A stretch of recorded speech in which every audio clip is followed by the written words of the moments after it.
Greetings, fellow Ambazonians. Today na Friday number 15 day for this month of March 2024. My name na Capo Daniel, una own countryman, sense past king, Mr. No Connie. Una welcome to our daily podcast, a program where they bring una the truth, it bring una meaningful information, fact-based analysis for help we as we waka for this journey to our freedom, to the independence of Ambazonia.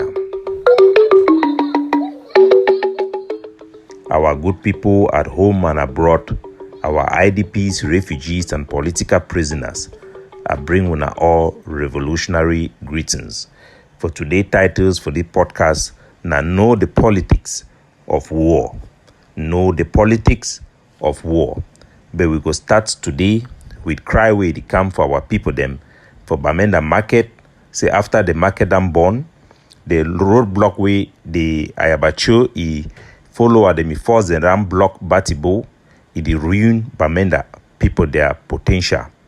The roadblock way Ayabacho ram block Batibo, we all Ambazonian force them for the environment them from Bali across the Momoda road where they go for inside a cock. All the soldiers that don't reject this type of activity for punish our own people them. Na 2 weeks this with that road it be block. Passenger the way they need for do business where they must bring chop for business for supply for Bamenda. They don't be forced for go na through Douala. That means say but you fight na for La Republique or you fight na for Ambazonia. If independence means independence, that means say we need for the encourage our people to make them be independent from La Republique. So this nonsense need for stop. We don't try for negotiate so that even this weekend, may they allow the road make it open. They receive deny. They use na threat them for block the road. No be any road block. Anyhow, we don't talk for the population for inside Batibo. We they give the ADF and Ayabacho this weekend. If they not open that road, our population then get right for use any means possible for defend themselves against such intimidation and atrocity them where they cause them for them. We know say na mafia, na total mafia where they lock the road. They are dear where they talk say they one lock road for 1 month for cry big number I die. We know say that one a fake because the first announcement they be making last month say the one for cry big number I die then lock the whole Momo. We get even the TTA. Commander Blink put out message for also talk say support them. Me also I be actually support them say yes. When a general die, the area where it control them, at least for 1 week they always get some lockdown. It don't been a tradition for this our struggle. But which way I about you do them, now for do completely destroy our market for Bamenda and would call the media open the road with immediate effect. The messages from ground zero it increasingly become more and more anger from our people them. As we talk so the road for Bangui, Bamenda Bangui road, they don't block them till today, it don't make almost 1 year. You go ask and say they block that road now for Helebu, wait till they work for, that one it be left for now. Our job now for stand for the public interest and for make sure say make that interest it be respected. Anybody way they fight for economic interest that they use Ambazonian struggle for became make money billions and billions. They not feel to deceive themselves or deceive our people, say they fight for us or they fight for freedom of Ambazonia. That one a lie. So fellow Ambazonian, we could go for La Republique for what already happened for the case for Martinez Zogo. Martinez Zogo, now that journalist where they be catchy, killy, cut penis, humiliate body, throw him for Yaoundé. The traditional chiefs them for a village, they be carried that body, say they want to go throw him for presidency, for Cameroon, their presidency, village. Pobia be since launch investigation they don't arrest top people them for the government because of that journalist where he die. This story be very important because it reflect the state of our own people, their human right vis-a-vis La Republique du Cameroon. As we know very well, an Ambazonian journalist will be well loved, a cameraman will be the work for this French they call an RSF. Samuel Wazizi, he will work for Reporters Without Borders, also a freelance person who will also work for radio station for Insa Boyade. He will be at the 7th day for August 2019. they be giving convocations and make come for La Republique de jail. And this story we need for highlight them because one for all for one, our population need to know how they treat we and the reason why we fight. Martinez, this our Samuel Wazizi, they be giving official convocation. He hand the convocation for a lawyer. By the time we go for police station, then catch it torture by torture. He end up die. The only message we family then can last get them. Now for Cameroon, their military spokesman CH Siri Atamfak we become for June, right for June, more than almost a year after pressure that then be mounted by human rights organization them. For can talk say Samuel Wazizi he be been an active member for Ambazonian fighting and say he die on the 17th of August 2019 for military hospital for Yaoundé for body infection. He die body never be seen by family, never a body be examined by any doctor. But we don't hear from some journalists and some lawyer the way they give you information. Say the Cameroon government be show a picture where they for Yaoundé, where missing a true say they be carry for Yaoundé on the 13th of August 2019. That one a clear cut case where the Cameroon government they don't catch our journalists on fake charges. Samuel Wazizi no get no links at all. The only thing I say he be the worker for highlight the plight of our IDP them for inside Douala and many other places and we be the reporter. The Cameroon government want silence the Kunyam titles and the hardliner them within the regime, then go for murder, then catch the murder. The body of Samuel Wazizi has never been found, never have Cameroon proof any evidence why they be arrested. No investigation and nobody is in jail. But for Martinez Zogo, today, Bruno Bidjang, when one of the journalists them way he be make video, they criticize the Martinez Zogo, where be the work with that big man when I the work keep people them for Pobia, they call Jean-Pierre Amogo Belinga. Today, he done plead guilty and he go for prison. It show how the military court it take their own case them seriously, forgive them justice. Why for Samuel Wazizi that are abandoned in family, even if I can give them small apology, they never get them. Let alone something for burial and for closure for their family. We stand with Samuel Wazizi, and he represent the plight and the struggle for Ambazonia and for West Cameroon and for all Anglophones. So as we see they talk about justice for Martinez Zogo and people who did arrest him, we ask and say, what about Samuel Wazizi? The one that shows this country again are two separate people them with two separate treatment them. Ambazonian deserve their own government, who deserve for be on our own, for guide and protect our own. This one go bring us to the stage for talk about knowing the politics of the day. The politics for Cameroon, it be designed in a way what people they never know for a long time. For a very long period of time, would you consider Pobia as a puppet government where it be just put there by France for begin take thing with France they talk they implement them. We know say to an extent not true, but for the most part, Pobia we need to consider it as an individual where you get real power and authority over people their life, and the area the way the French government then be interested, it be separate from the one the way the Pobia it do one for the country. If we don't know the enemy, we no go know how for fight it. And if we don't know the politics of the day, we no go know how for fit survive as a people them. Pobia and show it independent in many areas them for fight with even the colonial people them. We see how he resist France their call, violate France their call for sign treaty with Russia. We see how he attend, he be one of the only francophone president the way they go for Russia with the other African leader that will meet Vladimir Putin. So we know for sure say the Cameroon government they get their own power and they get their area them for control.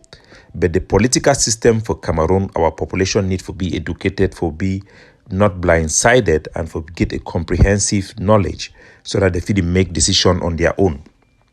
Now a system where Achidi Achu it be done describe and say now a chop. The French government it be surrender some power them for the Cameroon government for give them a political independence after the UPC it be very successful for their fight. This power then give the president of Cameroon some authority over the life of the people them and create a system of chop government where it be run from Yaoundé, the central government. The French government, when they back the Cameroonian currency, they guarantee the Cameroon their security and international politics. Their job now for secure, their interest now for secure the natural resources them where they come out for Cameroon, particularly their petroleum them. And they be one for secure that at all costs after they be lost Algeria as a colony. So all natural resources them for Cameroon, it go for France. Even when the Chinese company they exploit them, the profit they go for France. The president and the regime they get a percentage like shareholders them for that country. That is their main interest, and their interest shall be protected at all costs. If you look the case for Central African Republic, their president will be run war come for Cameroon. If he talks, say he no be even know the accounting on how much natural resources they exploit them for inside Central African Republic. Na say France it work. So when it come for petrol and all those natural resources, the Cameroon government they no get no power over. They don't know who side it go. When it come for printing their currency, they don't know who side way accounting it go. They don't tell them now how the money then come at the end. When it come for international taxation and insurance, for international trade, for ship and all those big things, all they go for France. Telephone calls and all those things, it go through France. The Cameroon government, their job now for pay salary them. That is their job. Only for collect tax from microeconomy. That means if people where they ship for things the way concern Cameroonians, them their job now for collect tax for them, manage the money as them want. Their leader, their job now for protect the economic interest for France and for being paid a percentage as shareholder them for Cameroon. Their civil servant, their job now also for collect that money for other Cameroonians them for the street. So the government and the regime they collect money for big company them, while their civil servants them they collect money for the citizens them. So na a colonial parasitic system for chop a chop. The France government it go chop, it go protect the regime. The regime it go chop, it go protect the civil servants. The civil servants they go chop and they go be protected by the military. The military they get their own chop directly for the presidency. That is how the system is built, and the population is left on their own. The population have no way to go, no way to report, no way to fight back. They are completely powerless in the face of a dictatorship where it don't gather all power for constitution, put them for itself. Now a complete dictator colonial system, similar to the oligarchy system where they for France, for Russia. This system can be undermined by its own politics. If we get the political power them, from the get the political power in place with stakeholder them for the parliament by going into parliamentary election in the 90s, if we be able to overthrow and overcome the challenges them, because if we get people them within the system, people them within other constituency, then where they don't become also a stake, they don't get a stake for fight for the presidential election. The mistake we even make them and no for enter for parliamentary election, I think all we would not accept them.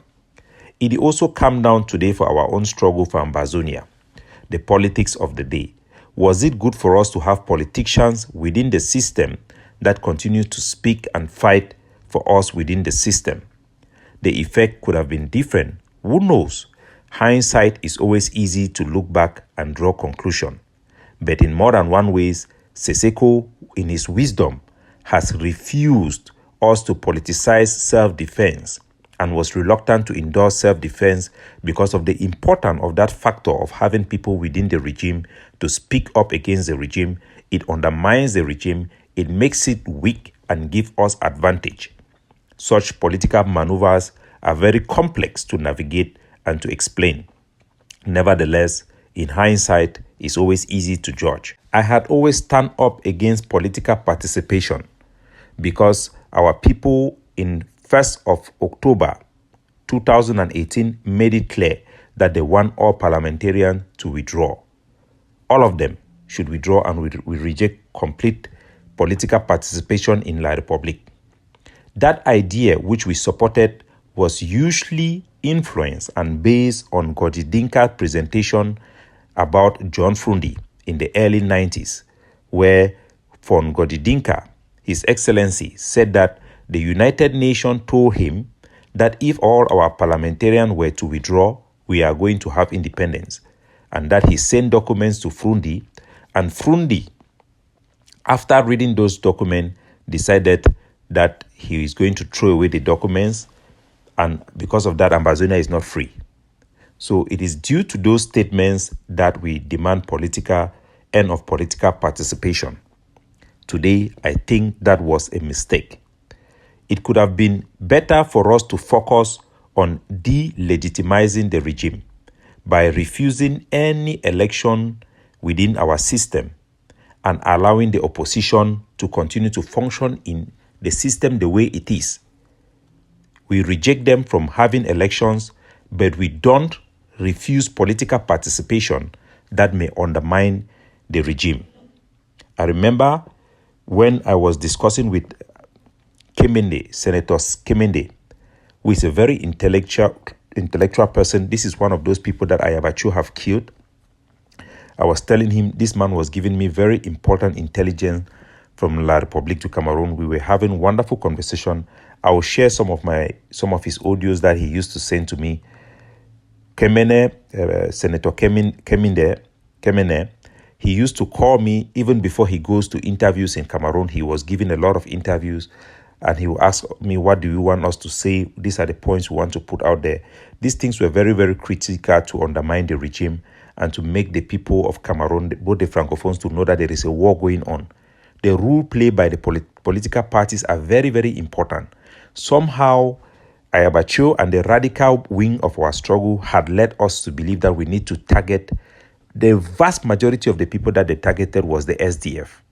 They were killing SDF people, assassinating them, delegitimizing SDF, asking soldiers to destroy the dead body of Frundi. Those people actually represent our identity for most part. They may not represent the separatist movement, but for the most part, they are fighting the same fight like we do. It was a mistake. I don't know whether Ayabacho was being paid to target SDF or whatever, but what we know from hindsight is that that policy, which I also had pushed for, end of political participation, had some flaws in them. And we see that most people who were actually using force to do that were assassinating and targeting only the SDF. That was wrong, that was immoral, and I want to let our people know that we had made a very big mistake. We could have allowed the parliamentarians to do what they want. We refuse elections, and if they have to stay there, somehow let them find their own way without having the legitimacy or legitimizing the regime. Hardline politics have pushed us to the extreme, and we have realized that that is exactly what Paul Biya and Atanganji wanted us to do, to go to extremes. Kuniam Titus, who is now working for Ferdinand Gongo directly, have been tricking Ambazonians to be extremists. They have been even pushing pictures of our people who are opposition leaders or who are members of our society that stands together with the regime to induce Ambazonian attacks. They have been working as provocateurs so that we should continue to attack the people that undermines the regime. War is a very complex thing. You should know the politics of war. For us to win a war, we need more allies. The less allies we have, the more weaker we are. It is said on the street that common sense is not common. The enemy of my enemy is my friend. Ambazonians and us people from West Cameroon, we need more friends. Even the oppositions in La République du Cameroon. Look at the type of people Seseko was able to bring within our struggle. We even have a period where Cameroon Anglophones army wanted to join our struggle. They were defection because of his appeal to the reasoning and to the wise and to the elite amongst us. During the period of Seseko, no other Ambazonian were being insulted over his pulpit. No other Anglophones was being antagonized. The enemy was one, La République du Cameroon, and their agents, not our own people, not the opposition party. Imagine a scenario where we could be able to tap the energy from the Sardina, the anti-Sardina movement, who have targeted Paul Biya and his regime in the diaspora. We could have been successful to suffocate Cameroon government, put enough public pressure with our diaspora protests together with Francophones to draw attention to the marginalization, subjugation of the Anglophones, to give our people a chance to make their case for the root causes of this problem. Maurice Kamto was the biggest winner who successfully harnessed the energy amongst Francophones who could have come to support the agenda of giving equality for us Anglophones and even give us a chance to exercise our self-determination even to independence. Understand that majority of Francophones do not hate Anglophones. Majority of Francophones do not want the marginalization of Anglophones. Paul Biya and his Bulu Beti regime and their clique that rules that country have always used our marginalization to feed their own ego, to promote division for them to stay in power. They know that by separating us Anglophone from the politics of Cameroon, they are the biggest winner. I remember one of the most wisest people that have ever been talking to me, Christian Cardinal Tumi, when I was extended an invitation for the Grand National Dialogue. He advised me, he said, Capo, look, una no fit come, but I advise una, make una address these people them. Make una point, make una write a letter where they no go fit avoid them. Because people then dey for that regime, where their nightmare and say make una participate in any shape or form. At that time, I laugh and I just tell you, say, Pa, I don't hear, but I humbly disagree with you. I was wrong, Cardinal Tumi was right. We did not need to participate in the debate, but we needed not to dismiss it. We should have addressed it and let the world know on the record what our people want and the case that we had to make. But as they say, hindsight is easy. But as a people, we must have the ability to judge ourselves and learn from our mistakes and make sure that we do not miss an opportunity to miss another opportunity. Capo Daniel, looking out for you, signing off.